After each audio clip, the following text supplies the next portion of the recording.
Gabi ninyong tanan. Uh, Mutanaw sa ta sa maghatag og update sa work sa Ginoo nga gihatag namo dito sa Indonesia. But before that, I am already 17 years in Indonesia. Og gracias Ginoo. Ang atong we just celebrated our 5th anniversary last year. Og among speaker, among sinding pastor, Pastor Jerry Nable, og tanaw nato ning gihimo sa Ginoo dito sa Indonesia.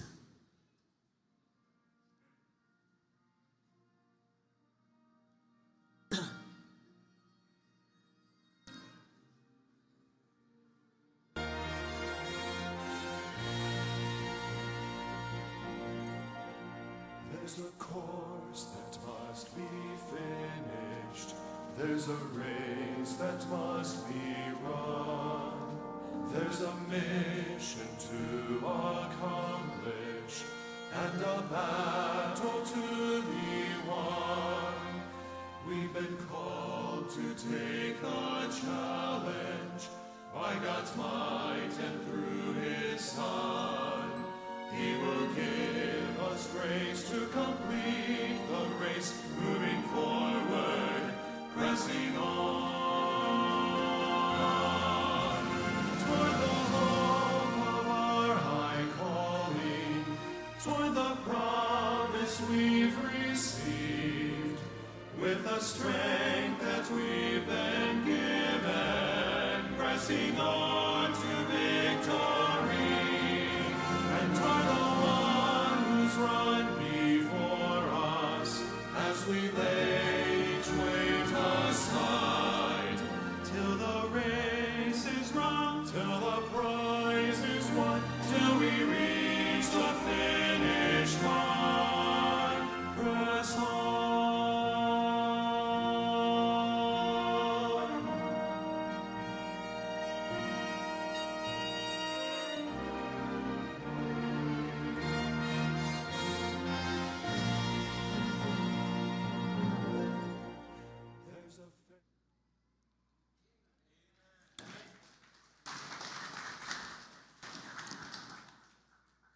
Daghang salamat sa inyong suporta namo, Pastor. Dalayon ang ngalan sa Ginoo. Kay kamu partner namo mo sukad sa pagsugod namo dito sa Indonesia. Nagpasalamat mi sa Ginoo sa inyong partnership para namo. You are indeed an inspiration for us as a missionary. Mga igsoon, ang pagsugod sa mission dili sayon. It is not easy to start a mission work. I had been here a pastor for 15 years in the Philippines. 5 years in Mina, Iloilo, 10 years in Wao, Lanao del Sur. Pero ang Diyos may gatawag nato. Dili man tatag-iya sa atong kinabuhi. Wa gani ko kabalo nganong na Indonesia ko. Di man ako na sila mga parente. But when God calls you, you can never say no. Muna nga open lang ta sa pagtawag sa Ginoo. Tonight, it is a great privilege to me to share to you the Word of God. And let us open our Bibles, please, in the book of 2 Timothy, chapter 1, verse 12. Manindog tang tanan. 2 Timothy, chapter 1, verse 12. 2 Timothy, chapter 1, verse 12. Ato ning basahon tanan, dungan. Are you ready? Amen? Okay. Ready? Begin. For thee which cause I also suffer these things. Nevertheless, I am not ashamed. For I know whom I have believed, and am persuaded that He is able to keep that which I have committed unto Him against that day. Magampo ta. Dalaygon og langit no namong Diyos. Thank you, Lord, for putting us into the ministry. Thank you, Lord, for your grace. Wa gyud mi ipanghambog aning ministry.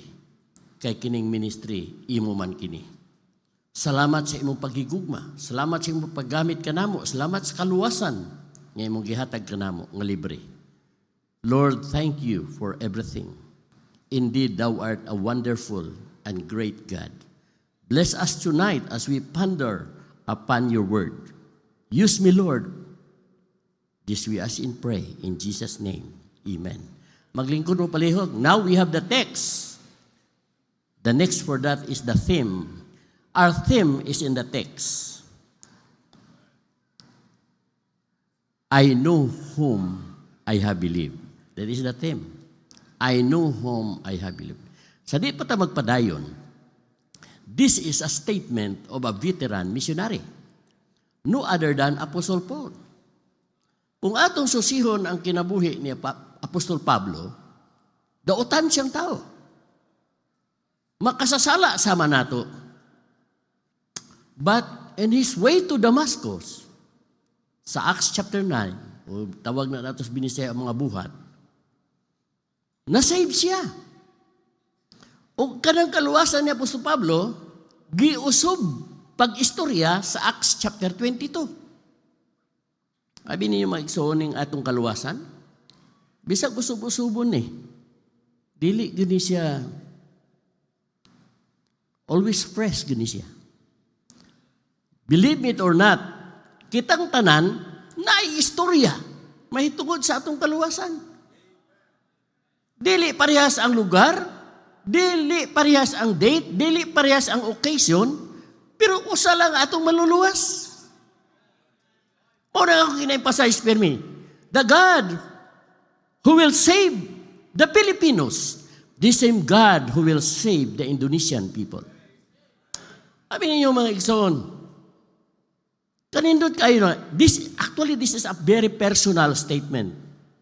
Tingin niya, I know. What man siya we know. I know. Nindot biya nang nakahibaluta? Nindot biya nang nakahibaluta nga misyonary ta? Di ba? Nindot biya nang nakahibaluta nga luwas ta? Di ba? Nindot biya nang nakahibaluta nga nakasiguro kita sa atong kaluwasan. Lisod kayo. Daghang mga tao nga wa kahibalo sa ilang kaluwasan. Pero kita nakahibaluta sa atong kaluwasan. Because we believe, once we are saved forever. Dili ta pareha ng uban niya. Magsigig kanta-kanta, come Holy Spirit, I need you. Niya, mangatkat pagus ding-ding ang uban. Asa man din ilang Holy Spirit, ilang bang pangnitaon? That is not the teaching of the Bible. In Ephesians chapter 1 verse 13, sa dihang mituta o midawat ni Kristo, gisilyuhan ta sa balaang Espiritu. O ang nagsilyo nga balaang Espiritu nato, dili na gyud mo gawas. But we can grieve the Holy Spirit. Pero dili na gyud mo wala. So we believe, once we are saved forever. Nindot kayo mga lagad ta nakahibaluta nga luwas ta. Nindot kayo ng eskwela ta sa Bible School nga nakahibaluta na luwas ta. Narabay ka eskwela sa Bible School nga wa maluwas. Nagani asawas pastor nga wa maluwas. Napagi pastor nga wa pud maluwas. Kani susiho nato ni atong kugalingon. Search your heart. Anong wa may pagbago? Because I believe nga usa ka taong luwas nagabag-o. If any man be in Christ, he is a new creation. All things had passed away. Behold, all things are become new. Kung gibago man gani mis Ginoo, ngano wa man kagabago? Basig lahi ng imong Ginoo. You search your heart. Dili man ni sakpanay ni ato. Di man ni ingon kay tibuok pamilya nato baptis. Luwas ta. Di pag ang baptis makaluwas nimo. Si Kristo ray makaluwas nimo. O na nga, Pablo, sa iyang statement, I know whom I have believed. Na ang pangutana nga ron mo ni, why Apostle Paul made a statement, I know whom I have believed. First point, tuluran ni kapuntos kay baptis man ta. Pero magsubra na siya kabaptis. Sakli lang siya, pero tuluran ta karong gabi Amen? O usara pod ka bersikulo. Amen? Siyarog di ta kasabot, ana? Now, the first point is, why Apostle Paul made a statement, I know whom I have believed. Number one, because he was penetrated. He has a personal relationship with Jesus. Scroll. Scroll para makita. Oh, he has a personal relationship with God. Importante kayo ni. I was saved July 23, 1984. I cannot stand behind this pulpit without knowing Jesus Christ as my Lord and personal Savior. Importante kayo ng kaluwasan. Kaya ang tanang butang nagsugod sa kaluwasan. Sayang lang atong pag-alagad kung wa ta maluwas. Sayang lang atong paghatag kung wa ta maluwas. Salamat, kulang. Sayang lang atong pagkanta sa choir kung wa ta maluwas. Importante yun ang kaluwasan. Muna magkaon sa magkinabuhi na to, balik yun ta sa atong kaluwasan. It is a personal relationship with Jesus Christ. Now, when we talk about personal, it's talk about our salvation. Kaluwasan. Are you happy that you are saved?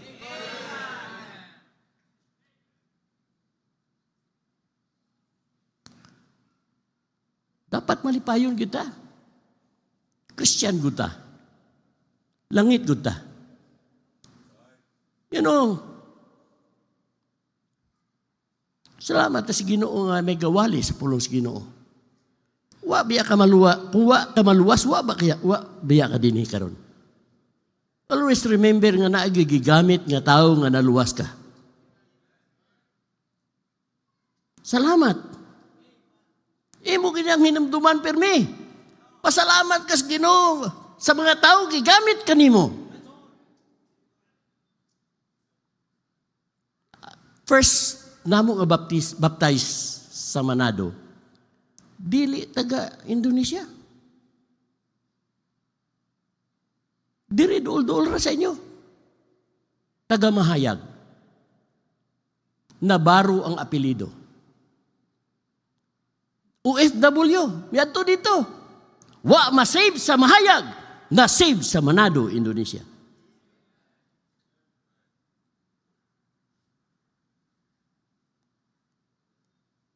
Si Mrs. Navarro, ang iyang husband, Indonesian Chinese, o Buddhist. Nagsimba sa dili tinuod nga Diyos. I remember 2011, si Mr. ni Mrs. Navarro nag-attend og Bible study namon 2011. Unsa ingon niya sa ako? Mulikod ko, pero dili ko mutuan ang inyong Ginoo. Yun ako likod ra ka diha. Wa may nagpugos nimo.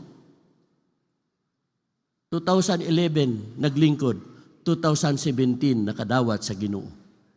Can you imagine 2011, 2017? 2022 nabaptize na ako atong January. It's not easy to be a missionary. Sa Indonesia, dili open. Mag-trucks distribution, dili.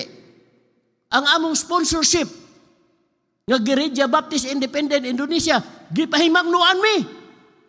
Ayaw mong sulti, promiro sa ngalan sa Ginoo, ug mag-meet mo mga tao. Can you imagine that?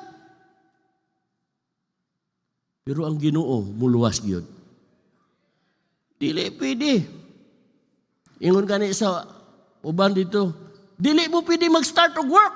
Dili na pwede. Pauli na lang tas Pilipinas sumuna. Muna na, gracias Ginoo. Miyadto gid mi sa mga field. God, send me to North Sulawesi. Remember, Indonesia is the largest Islamic country of the whole world. 280 million people. Gidala ko sa Ginoo sa North Sulawesi na 3 million katawo. Ang among capital city, Manado, there are 6,000 people in Manado City, Indonesia. Ako lang yun ang Pilipino dito na missionary. Ug ako ra pod ang baptist dito. Mayra, way mangaway nako. Kaya ako ra. Wa po'y mangilog sa miyembro. Kaya ako ra. God give us 4 preachers as of this time. After 17 years, God give us 4 preachers. Ug ang duha namo ka preachers mo graduate karong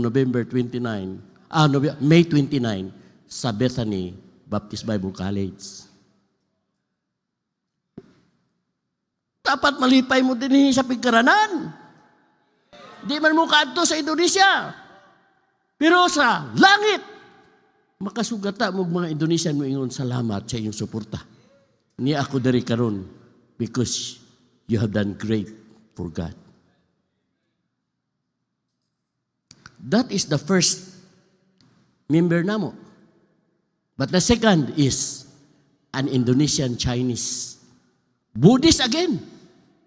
Amigo sa Sabana ni Mrs. Nang nga dili gyud gahi kayo. Nangimbita og amigo niyang doktor. Kay ang akong gi-approach dito, magtudlo kog English. Mubo ang grado og English tong high school pero mas bright man ko sa Indonesia no. Ako lang to gi front ba. Uy, mi paa. Yadto. Buddhist gihapon. Pero una siya na save ni siyan nga nag-invite niya. But he is a medical doctor. Dr. Susanto got saved. Kini si Dr. Susanto kay maingon siya nga, Pastor, ang among pagtuo nga kada tuig mupalit may bao, tortol. Amo nang kulayan ang tortol, Pastor. 12 na kabuok. Nga naman. January, February hangtod December. Kung sa man og unya pagkapalit nako na buhi anak nako sila sa dagat. Unya unsay buting nun ana? Aron ang ako mga sala dadun sa bao dito sa kailawman sa dagat. Binuang mana. Ingon man siya. Unya mo palit kog langgam. 12 na pud ka buok. Akong kulayan. Unya akong paluparon. Ngano man? Aron ang akong mga prayer request iyang dadun sa langit. Kinalay-kalay man na. Pero sa dihang, gibago sa Ginoo ang kasing-kasing. God changed his heart.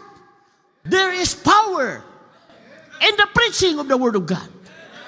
Sa naluwas si Dr. Susanto, ni atos balay. Yun niya, asa mo? Wa mi diha, Dok. Ni amis internetan kay wa pa may uso tong cellphone. Nga na balik na ni Pastor. Pagbalik na ko dito. Yun niya. Kunya, Dok. Nga naman, Dok. Nagdaladala ba itong bag? Ikuot man. Kuot niya. Nakoy hatag ni mo, Pastor. Unsa man na? Envelope man. Uy. Unsa man na? Unsa sulod sa envelope? Niya, kwarta. Uy. Kung tagaan ni mo kong kwarta. Nakoy support. Makipot-kipot puta ba? Ulaw kayo nga ambakan, kaulaw kayo nga dakpon dayon nimo envelope. Wa ka ulaw ana. Nagpailara na nga mo nagpobre imong Ginoo. Pero wa ko tay kwarta god. Dila ta pahalata god. Ingon ako nga, gitagaan ko nimo kwarta, ngano man. Ingon siya sa ako, Pastor, sa tinuod lang kulang pagani ni akong ihatag nimo. Uy, ikaw pila man na. Ni guro ta ba? Ingon siya nga, this is 5 million rupiah. And that is 20,000 pesos. Kinsa may tagaan nimo dito sa foreign field nga, kinsa magyud ka? But when God touched the heart, something happened. Ihatag niya. O niya, siya, kabalo ka, Pastor, kulang pa gani ni. But ino na apay dugang nga ni. Ingon niya sa ako, you know, Pastor, without you coming here, in Manado, Indonesia, I never knew Jesus Christ as my Lord and personal Savior. Kinsay di malipay ana. Ingon ako, asa man na ni mo gikuha ng kwarta. Kay basig sa akap gikan, grabe delikado. Ingon niya, abi ni mo unsay nitabo, Pastor? Wa na ko nagpalit og turtle bao. Wa na ko nagpalit og langgam. akong giipon, ihatag na ko nimo. Oh! What a personal relationship with God. Ngayon sa nag-insulti sa ako, never expect the Indonesian to help you. Oh! Kana og isip na to negative, but when God touched the heart, something happened. Muna nga, maglibog ta, uban ng Kristohanon, dugay ng Kristohanon. Muragwa gayud, natandog. Pila na kabuk mission conference, wa gihapon. Kuripot lang gihapon. Pero nagtuo ko diri nga di mo kuripot. Tanaw na ko ninyo mga buutan mong tanan. Mo na mga tao karon sa ako atubangan nga safety kayo ko. Kay nga naman, nagtuko nga kini makristohanon luwas tanan. Kay kini luwas man, mo ni makristohanon niya faithful nga di mag-absent. Og Domingo, og di pag yun malate. Mora na ako pagtuo, ako kabalo sa imong kinabuhi. But he has a personal relationship with Jesus Christ. Salvation is very, very important. Amen? Ikadua, sanctification is very important. Kanang gilihok ka sa Ginoo, gi-change sa Ginoo imong kinabuhi.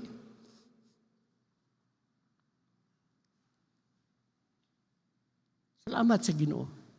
Dito sa Indonesia, maghilak-hilak ko dito. Kay primero na akong abot, do mabuang ko. Dili ko ka pwede mag-soul-winning, dili ka mag-trust distribution. Naunsa naman eh. Pero ang Ginoo may nagtawag nato. When God opens the heart, something happen. Sanctification is important. Thirdly, service. Wa man ta nag-alagad si Ginoo para maluwas. Amen? Ni ata diri kay naluwas na ta. Wa man tagahatag sa faith promise mission, giving kay para maluwas. Nag-involved ta ana kay naluwas ta. But as many as receive him, to them give he power to become the sons of God, even to them who believe in his name. Diba?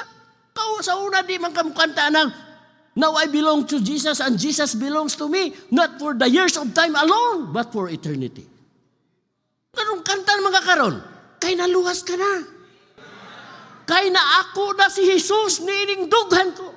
Nagbaha ang kalipay sa akong kalag, kay na ako na si Jesus. Malipayon ka ba nga nag-alagad ka sa Ginoo? Masay masubo ta. Dahil mga Kristohanon nga na-transportahan, bugad na kayang nawong. Purag di na maka-encourage na to. You better change your focus. Di ba ako suko ninyo? Bisita naman ko diri. O kabalo sa inyong kinabuhi, is pastorera kabalo ninyo? Ha? Pero mubo na ni wali ha. Kay ingon ko nila, og mubo imong wali, pwede pa ka makabalik. Mubo na gina nato. Amen? O lipay kayo ang nagdali mo uli ay. Di mo, bago pa gani, first point pa lang gani, mo uli na. Ikaduhang puntos ta. Paul made a statement, I know whom I have believed because he has a personal relationship with God. But secondly, he is penetrated of God's word. Ang pulong sa Ginoo importante. Thank God for preserving his word. Kaya ang pulong sa Ginoo profitable. First, ibutang day. Unsa may pulong? It is profitable for what? Doctrine. We must know our doctrine. Amen? Para mga Bible school student, study good.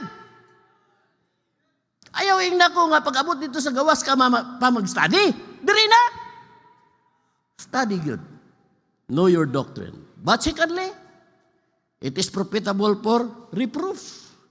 Una di ta masuko kung badlungon ta. Salamat nga na Baptist Church nga nagbadlong nato. Na pastor nga nagkabalakan na higugma nato. Dili mo gusto badlungon? Gusto ninyo kapitan sa barangay magbadlong? Lipay tao eh. Katulo. It is profitable for instruction. Second Timothy man na. Kamu rin kabaluan na Bright yung mga Baptist. I believe only one verse can change the life of a person. Daghan kayo tag-memorize pero why application? Pero dili na dire. Kay gato lagi ko nga buotan mo dire. Hinaot pa. Kaupat, it is profitable for correction. We are all products of correction. Kung why nag-correct na ako, wako nang yan Pwede kita mga bana. Patay. May pa kaya ako may-ari diri na. Kung mag-correct gani itong mga asawa, maminaw po tao Murag kita may insakto permi. O ka mo mga asawa. Balungon gani mo siyang bana, huwag kasuko. Ay maguba matong testimony anak. Di ba? O ka mo mga anak, huwag tudloan gani mo sa inyong ginikanan, maminaw mo.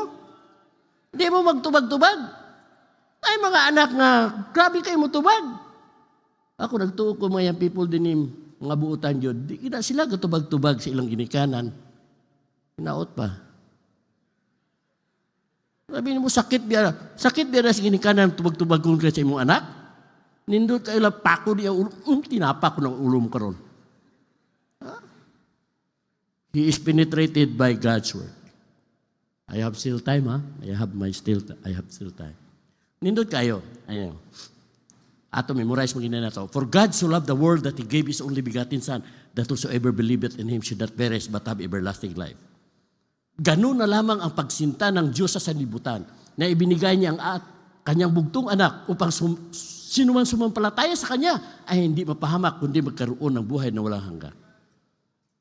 Ang sa isang mga Bisaya, kay gihigugmag yun sa Diyos ang kalibutan. O tungod ni anak, gihatag niya ang bugtong anak. Aron ang bisang kinsang mutuo kaniya, dili gayud mawala kung dili may kinabuhing dayon. Kung sa istubag sa mga Ilonggo, kay ginhigugmagid sang Diyos ang kalibutan. Kag tungod sina, ginhatag niya ang iyabugtong anak. Agud nga ang bisan sino nga magtuo sa iya, hindi gid malaglag, kundi may kabuhi nga wala sang katapusan. Dili man siguro madawat sa mga Cebuano ng kabuhi, importante langit Karena begitu besar kasih Allah, merayakan anaknya, supaya siapa yang percaya dia tidak binasa, tetapi beroleh mempunyai hidup yang kekal. Di ba ta kami muray sa anawa tamaluwas? Okay, katulong na ta. Karoon nga dali ta. Next, third point. I know whom I have believed because he is persuaded of God's promises. Kung sa inyo sa Bible, for I know I believe, and I'm persuaded that He is able to keep that which I've committed unto Him against that day. Salamat nga naay tay Diyos nga gamhanan. Lisod yun biya mag-missionary? Practical ra kayo yung mga missionary. Filipinos are very practical. Dali na tatudluan sa lingwahe. Trying hard good ta. Gikan sa pagkaranan mo, adtog Manila, tulurang kaadlaw, pagbalik, Tagalog na. Tiyaw mo na.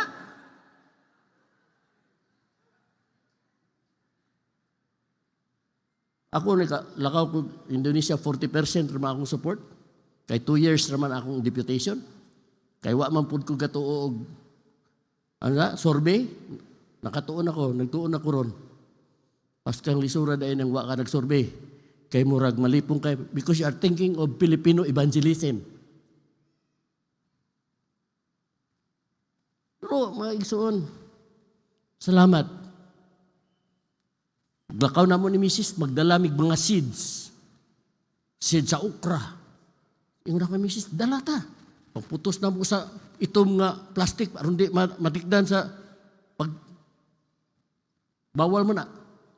Ay nga naman, naibakanting luti dito. Mananom ta! Bahalag abot ang support of dili, makasurvive ta. Missionaries are practical.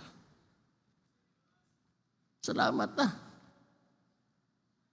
Nga bisag asa na ta mo higda ta. Amen? He is persuaded of God's word. Tulo lang kabutang. Brethren, put your trust in God. Know Him. Ingna mong kasing-kasing. Kay naila ko ang akong gituohan. Paul's statement is like that. Why? He has a personal relationship with Jesus Christ. Secondly, he is penetrated by God's word. Thirdly, he is persuaded of God's promises. Salamat sa Ginoo. Nakahuman na gyud ko. Are you happy that you have a God? A great God. Serve Him faithfully. Mayong gabi ninyong tanan.